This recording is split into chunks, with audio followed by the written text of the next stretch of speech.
أعوذ بالله من الشيطان الرجيم بسم الله الرحمن الرحيم প্রিয় পর্দার আড়ালের মা ও বোনেরা ও আমার যুবক ভাইয়েরা সকলেই কেমন আছেন? আশা করি এই মুহূর্তে যে যেখান থেকে আমার এই ভিডিওটি দেখছেন সকলে আল্লাহর রহমতে ভালো আছেন। আপনাদেরকে ভালো রাখার জন্য আপনাদের জন্য আরো একটি নতুন ভিডিও নিয়ে এসেছি। অনেকেই আমার কাছে জানতে চান সহবাসের কয়েকটি উন্নতি পদ্ধতি, তাই যারা এই বিষয়ে জানতে চান তারা এই ভিডিওটি দেখতে পারেন।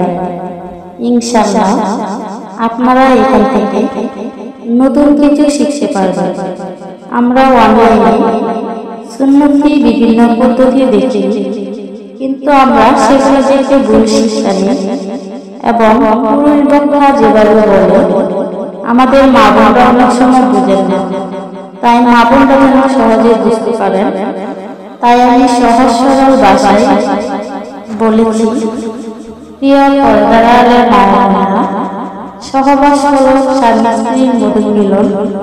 বিবাহের মাধ্যমে আল্লাহ তাআলা সহবাসকে হালাল করেছেন, আর বিবাহ ছাড়া সহবাস করা হারাম ও কবিরা গুনাহ। সহবাস সম্পর্কে আল্লাহ তাআলা বলেন, তোমাদের স্ত্রীগণ তোমাদের জন্য ক্ষেত শুরু, অর্থাৎ তোমরা যেভাবে চাও সেভাবে তোমাদের ক্ষেতে গমন করতে পারো। আল্লাহ তাআলা আরো সুন্দরভাবে আমাদেরকে বুঝিয়ে দিয়েছেন স্বামী স্ত্রী একে অপরের পোশাক শুরু, অর্থাৎ স্বামী স্ত্রী একজন আরেকজনের অঙ্গ। কিন্তু আমরা অনেক সময় উল্টা পাল্টা ফতোয়া দিয়ে স্বামী স্ত্রীর মধ্যে দূরত্ব তৈরি করি। কেউ বলে এভাবে সহবাস করবেন না, কেউ বলে এভাবে সহবাস করবেন না, সহবাসের কাজ করা হারাম। আরে ভাই, সবই যদি হারাম হয় তাহলে হালাল হবে কি? তাই আমি তাদের উদ্দেশ্যে বলবো, সহবাসে সবকিছুই যায়, শুধু দুই একটি আদব আপনার মাথায় রাখতে হবে।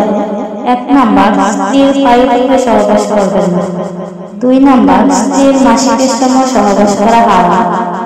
এছাড়া সহবাসে কয়েকটি সুন্নতি পদ্ধতি আছে। আমি আজকে আপনাদের সামনে 10টি সুন্নতি পদ্ধতি আলোচনা করব। তো আমি পদ্ধতিগুলো আলোচনা করছি, তার আগে আপনাদের কাছে একটা প্রশ্ন, আপনারা কি আমার কথা বুঝতে পারেন?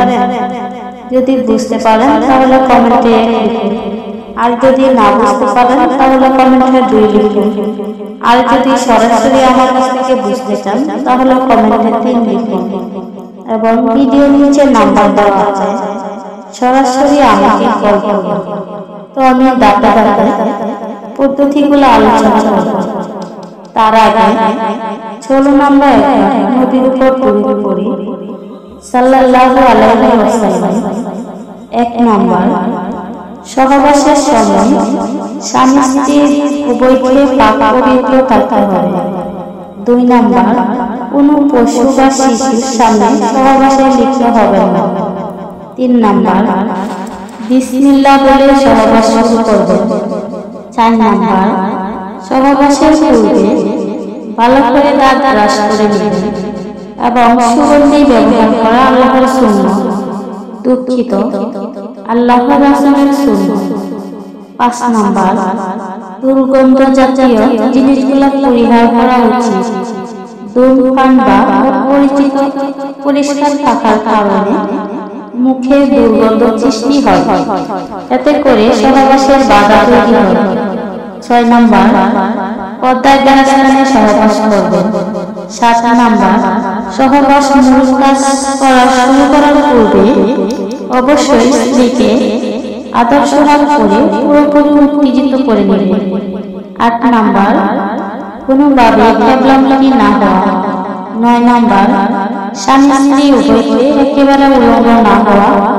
10 নাম্বার, বীর্যপাতের পর সাথে সাথে আলাদা হবে না, বরঞ্চ স্ত্রীর বীর্যপাত হওয়া পর্যন্ত অপেক্ষা করবে।